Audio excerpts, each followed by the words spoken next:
जैसे कि हर एक की माँ है, हमारी भी वो माँ थी। So world is never been complete उनके बगैर। कोई खुशी उनकी वीडियो नहीं मैं देख पाती, गुजर गई हैं मम्मी, 20 इयर्स हो गए हैं उनके बगैर। मैं आज तक उनकी वीडियो देखना मेरे लिए इतना मुश्किल है कि मैं उनको दुनिया में कोई चीज़ प्यारी नहीं थी। उनके 6 बच्चे जो थे, 6 के 6 जो थे, उनकी आँख का टुकड़ा थे। ये लड़ी होती तो मुझे लेके कमरे में बंद कर लेती थी अपने साथ। She used to treat me like that. हम लोग हमारी बोर्डिंग स्कूल हम तीनों बहनों को उन्होंने भेज दिया फॉर आर बेटरमेंट के दे डिड नॉट वांट कि हम ज़्यादा फिल्मी सर्कल के साथ हमारा मिलना जुलना हो। और अब अम्मी का तो बस नहीं चलता था, बिकॉज अम्मी को तो था कि मेरे बच्चे, हमारे घर में भैंसें थीं तो देसी घी और देसी खाने, शी कुड नॉट हेल्प के बच्चे चले गए। तो एक दिन हमारे भाई थे इस्लामाबाद में, तो गाड़ियों में वो पूरी स्कूल में हमारे ये था कि एक बच्चे के लिए खाना नहीं आ सकता था कुछ भी, तो पूरे स्कूल के लिए लीचियों के कार्टन, पूरे स्कूल के लिए शरीफों के कार्टन, पूरा स्कूल, मतलब कितनी क्वांटिटी में वो भेजती होंगी। और एक दफ़ा तो मुझे किसी ने कहा कि आपको कोई मिलने आया मिडिल ऑफ द वीक, ना सर कौन आएगा। तो मैं चलती हुई ऊपर आ रही थी तो मैंने देखा गाड़ी की डिक्की में 3 बकरे थे। वो 3 बकरे सदके के लिए आए थे कि अम्मी ने को ख्वाब देख लिया था। और वो सदके के बकरे पूरे स्कूल ने खाए।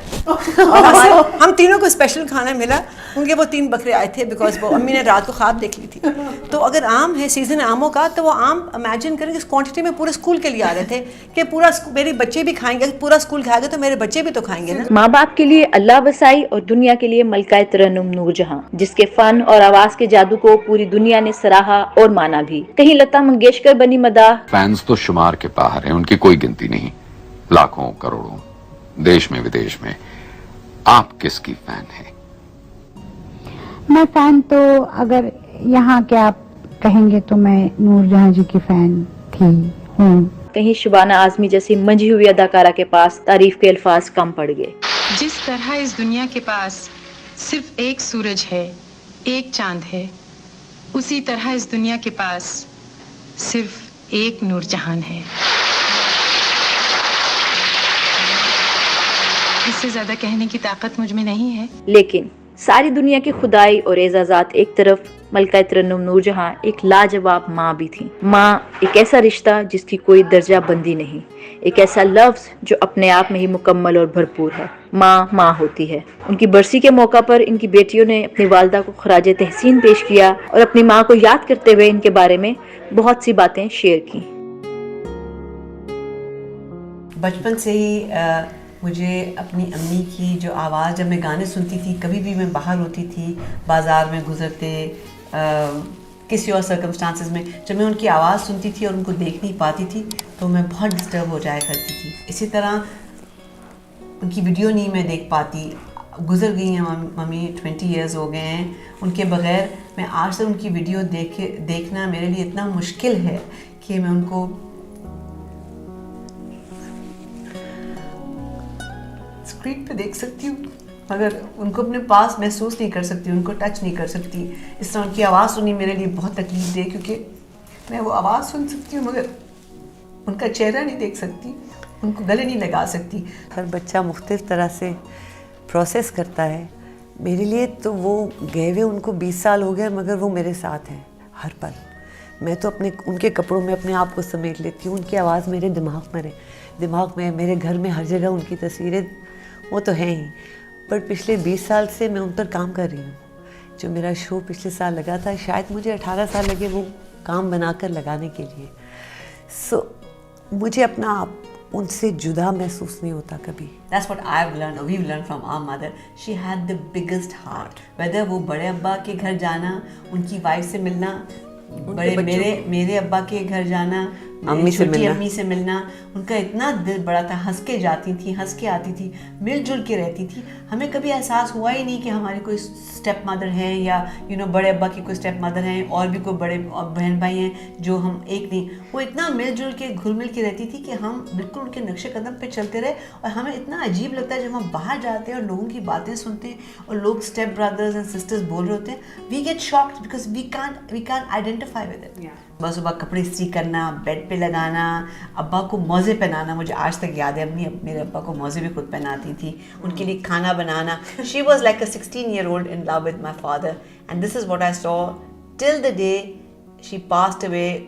वो बिल्कुल एक 16 साल की लड़की होती थी when she would meet my dad. She adored him even till her last breath. पहला करीना है मोहब्बत के करीनों में.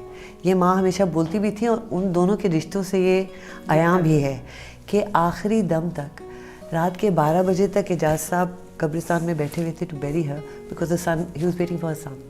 दैट इज़ रिश्ता कैसे निभाते हैं, दोस्ती से, प्यार से, क्योंकि वो उनके बच्चों की माँ थी. तो all the advice used to come from him.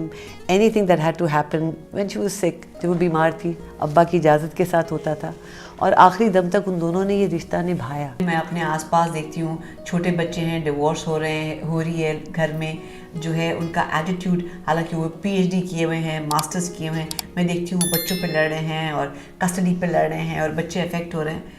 My parents were years ahead of their time.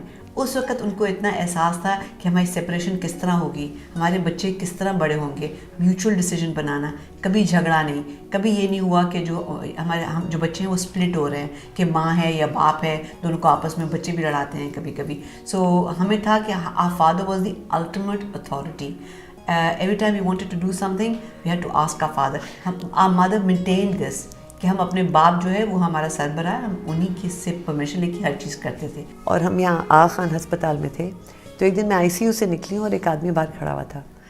मुझे कहता है, बीबी मैं नवाबशाह से आया हूँ, मैं आर्मी में हूँ, मुझे पता चला मादाम की तबीयत ख़राब है, मैं पूछने आया हूँ सिर्फ कि इनको खून तो नहीं चाहिए. और उस दिन मुझे एहसास हुआ कि ये सिर्फ मेरी माँ नहीं है, that she belongs to everybody, कि वो इस नेशन को, जितने लोग इनको प्यार करते हैं, she belongs to all of them just as much. जब बाहर जाती थी शौक से, कभी हम लंदन जा रहे हैं, कहीं भी जा रहे हैं, जाते ही तीसरे दिन पाकिस्तान याद आ रहा है. अम्मा अभी तो हम यहाँ आए हैं, तो शुरू भी नहीं, मुझे बस पाकिस्तान याद आ रहा है, घर चलो. और पाकिस्तान आते लिटरली वो ज़मीन को चूम रही होती थी कि मैं वापस वतन अपने आ गई. She loved Pakistan, she adored Pakistan and she was proud to be a Pakistani. अम्मी की जैसे 3 साल पहले जब अमेरिका गई और 8 महीने वहाँ रहीं और बहुत बीमार और ICU में, and all she said was मुझे पाकिस्तान वापस ले जाओ. And I think when she touched down, I was not with her, Hina was. I think when she touched down, she was howling कि आ गई वापस. I still remember as a child कि blackout है, बाहर ट्रेंच है और हम छोटे छोटे बच्चे हुमा जी के साथ ट्रेंच में, और अम्मी जो हैं वो रेडियो पाकिस्तान रिकॉर्डिंग के लिए जाती थी हमें छोड़ के. वो अपने बच्चों के लिए जिंदा थी और घर में तो बिल्कुल मलका तरन्नुम तो नहीं थी. सो अपने बच्चों के लिए हर वो चीज़ करनी जो किया जा सकता है. Very protective. जब मेरा पहला बेटा पैदा हुआ काफ़ी वज़न में ज़्यादा था, कहती थी मैंने बड़ा सोना लगता है, तो चुप के आना कर. Second son was born, I was there. तो आई रिमेंबर कि हम हॉस्पिटल गए हुए थे और गंगाराम अस्पताल जो लाहौर में है, वो नर्सेज आ रही हैं जा रही हैं, जूते ऑपरेशन थिएटर के बाहर पड़े हुए हैं और लोग जा रहे हैं आ रहे हैं. मेरी अम्मी वहाँ जूतों के अंदर ही बैठी हुई और रोए चले जा रही हैं. तो जब डॉक्टर ने आके कहा कि बच्चा ठीक ठाक है, तो अम्मी ने पूछा कि आप बताएं मेरी बेटी कैसी है. वीक्स बिफोर एनीबडीज़ बर्थडे, मिना की हो, टना की हो या मेरी हो, तो हमारी जो फ्रेंड्स थी वो हमें बाटा करना शुरू करती थी कि हम इस बर्थडे में इनवाइट हों, because it was they used to be like the birthdays of the year, 3 of us. The whole school wanted to be. माँ आती थी, माँ कई दफ़ा गाना भी गाती थी, अब्बा भी आते थे, you know, so it was a big thing. मैं इंडिया गई हुई थी और माँ की तबीयत कुछ नासाज थी, वो हुमा जी के घर ठहरने के लिए गई क्योंकि I wasn't there. So I came back early to surprise her कि मैं ईद पे पहुंच जाऊं. तो मैं जब हुमा जी के घर पहुंची, बैकपैक एयरपोर्ट से खुद ही पहुंच गई, बैकपैक मैंने पहना हुआ. हुमा जी कहती है नहीं उनका दिल कमज़ोर है, अभी तुम अंदर ना जाना, मैं जाऊंगी पहले, मैं उनको थोड़ा तैयार करती हूँ कि तुम आ गई हो. अच्छा जी, मैं उनके लाउंज में खड़ी होगी. अब देखिए हुमा जी कमरे में, माँ बाथरूम में, वो मुँह हाथ धो रही थी अपना, निकल रही हैं. तो हुमा जी कहती है माँ दुनिया में आपकी सबसे प्यारी चीज़ क्या है. माँ बाथरूम में से निकली मुँह सुखाते हुए. माँ हुमा जी अपनी से प्रिपेयर करी, माँ दुनिया में आपकी प्यारी चीज़ क्या है. माँ मुँह सुखाते हुए कहती डिनर आई है. एंड दैट बिकॉज मैं दरवाजे के पीछे से खड़ी होकर देख रही थी. So it wasn't her saying it, but it was just that was a lovely thing. Huma ji was a friend. जिस तरह दोस्त होते हैं, they spoke the same language, you know. Punjabi उनकी दोनों की इतनी खूबसूरत पंजाबी थी. अब मेरी माँ की कोशिश ये रही है कि मुझे कोई ना देखे. उनकी मोहब्बत का ये आलम था कि वो बर्दाश्त नहीं करती थी कि मेरी बेटियों की तरफ कोई देखे। ये बखुदा मैं आपसे कह रही हूँ। उन्होंने हमें बिल्कुल नहीं चाहा कि हम में से कोई भी स्क्रीन पे आए या काम पे आए।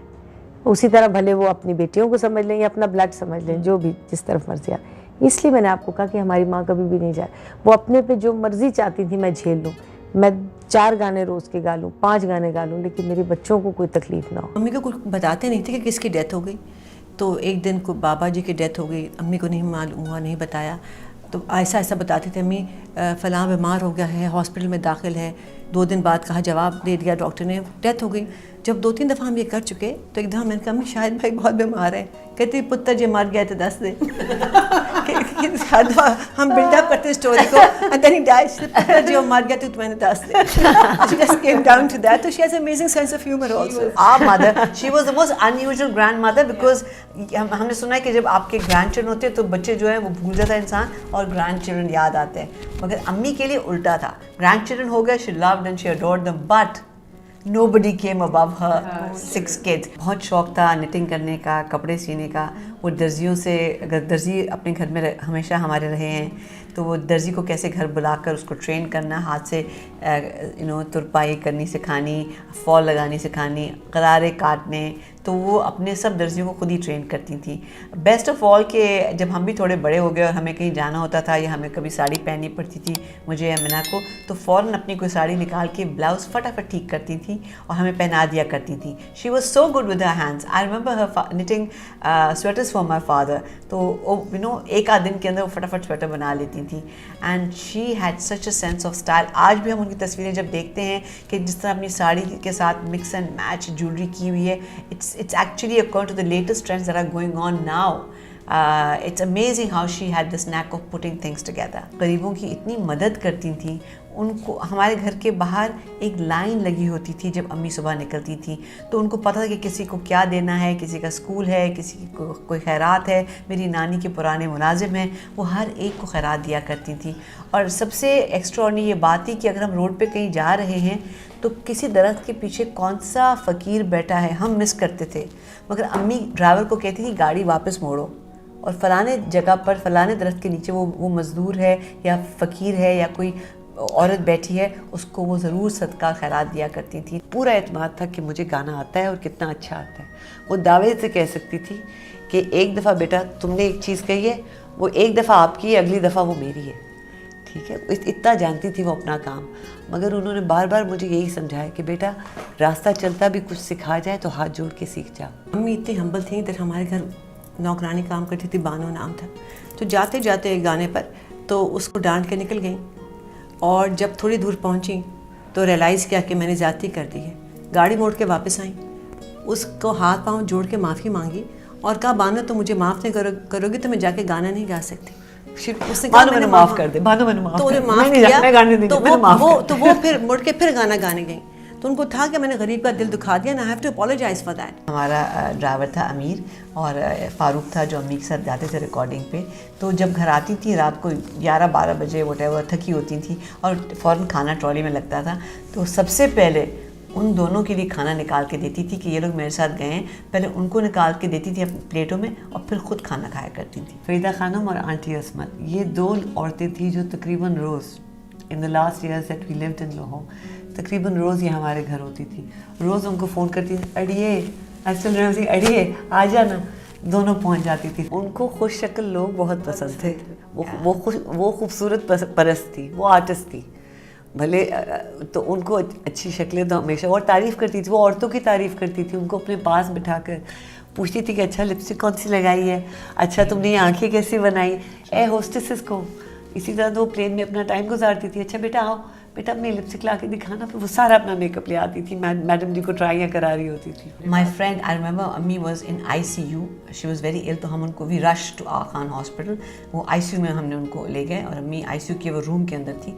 And a friend of mine, मेरी बहुत डियर फ्रेंड है, लीनू, तो वो ज़ाहिर खबर सुन के बेचारी वो फ़ौरन अस्पताल पहुंची और वो भी आईसीयू के अंदर आ गई। तो मुझे आज भी याद है कि अम्मी ने ऑक्सीजन मास्क पहना हुआ था और मुझे इशारे से अम्मी ने कहा कि इस लड़की को अंदर बुलाओ अंदर बुलाओ उस वक्त में भी कि ये कौन बच्ची आई है खुश शक्ल, मेरे कमरे में आओ, और उसको बुला के फिर उसको प्यार किया, उसको सराहा और कहा कि माशाल्लाह तो बहुत खूबसूरत हो। हेमा मालिनी को बहुत पसंद किया करती थी। इंडिया चली गई तो धर्मेंद्र साहब को कहा कि मुझे आपकी बेगम साहिबा से मिलना है, तो वो अपनी पहली बेगम ले आए। तो उन्होंने कहा बहुत खूबसूरत है पर मुझे हेमा मालिनी से मिलना है। तो उन्होंने अरेंज कर दिया कि आप जाएँ।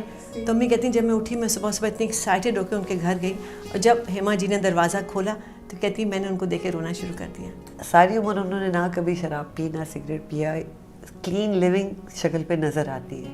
उन्होंने कभी शक्ल पे कभी ना कोई उन्होंने लिफ्ट कराया ना कुछ, सिंपल लिविंग थी उनकी, दाल रोटी खाने वाली। मगर ऑब्वियसली क्लेंस करना पड़ता है आपको शक्ल को, कोल्ड क्रीम के साथ वो बस अपनी शक्ल साफ़ करती थी। अमेरिका जाके एलिज़ाबेथ आर्डन से मेकअप सीखने का, उस दिन के बाद उन्होंने किसी को अपने मुंह को हाथ नहीं लगाने दिया। अस्पताल में थी, यहाँ पे मेरी एक बहुत अच्छी मेकअप आर्टिस्ट दोस्त है, बहुत नामी गिरामी मेकअप आर्टिस्ट, बहुत प्यार करती है मेरी माँ को। कहती है कि नाजिया मैंने अब तुम्हारी मम्मी का मेकअप करना है। हम लोग ढूंढ रहे होते थे कि हॉस्पिटल में कुछ ना कुछ एंटरटेनमेंट माँ के चलता रहे, मैं उसको इन्वाइट कर लिया और वो पूरा बेचारी अपना पूरा बस्ता लेकर आई मैडम नूरजहां का मेकअप करने। माँ अस्पताल के बिस्तर में लेटे हुए हैं, अब आके उसे सब कुछ खोला और वो निकाल रही है और वो लगाने लगी। माँ कहती ना बेटा आप अपने आप पर लगा के मुझे दिखाइए। मुझे हमेशा याद है कि हम सुबह आंख खोली और अपनी अम्मी को तैयार देखा कि बैठी हैं और माशाल्लाह साड़ी भी पहनी है, फूल भी लगा है, जेवर भी हैं और बिल्कुल फुल हमने कभी अम्मी को घर में नाइट सूट में घूमते नहीं देखा। बड़ी डिग्निटी थी, बड़ी उनमें अना थी। बता रही थी कि एक दफ़ा ज़िया साहब ने उनको बुलाया अपने घर। उनकी ज़िया साहब की बेगम मम्मी की बहुत बड़ी फ़ैन थी, तो अपने घर बुलाया, उन्होंने अपनी बेगम से मिलवाया, खाना खिलाया। और जब अम्मी वापस जाने लगी तो उठ के खड़े हुए और ज़िया हक ने कहा, अम्मी बताती हैं कि हाथ ऐसे करते थे वो, तो उन्होंने ऐसे करके कहा कि मैडम मैं आपको क्या दे सकता हूँ। तो अम्मी ने कहा, मैंने उनकी तरफ देखा और उनको मैंने कहा आप मुझे क्या देंगे, आप तो खुद ही उसी खुदा से मांगते हैं जिससे मैं मांगती हूँ, तो आप मुझे कुछ नहीं दे सकते। But she had this faith that she is going to become okay and she is going to sing. वो आखिरी दम तक यही सोचती रही कि मैं ठीक हो जाऊँगी और मैं गाऊँगी और मैं बिल्कुल ठीक होंगी।